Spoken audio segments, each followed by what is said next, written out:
Sir sir నీ దండం పెడతా సార్, బయట చుట్టుపక్కల జనాలు చూస్తారు, లోపలికి వచ్చి మాట్లాడు సార్ ఏదమ్మా. నేను లోపలికి వచ్చేదేంద్రా, నువ్వే బయటికి రా.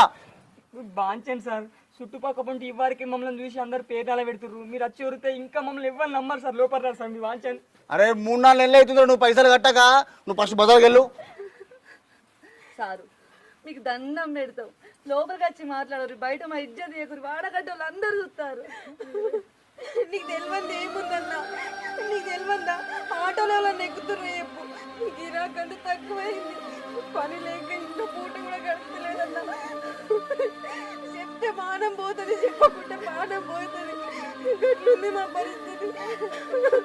ఒక్క నెల రోజులు టైం ఇవ్వన్నా, నీ ఫైనాన్స్ పైసలు కట్టేస్తావు, నీ కాళ్ళు పట్టుకోదామన్నా. అయ్యో అమ్మ 3-4 నెలలు అవుతుంది మీ శివ పైసలు కట్టక, నేను 4 సార్లు వచ్చి బదిలాడిపోయినా, నాతో అయితే లేదు, మా సారు నన్ను బాగా ఇబ్బంది పెడుతురు.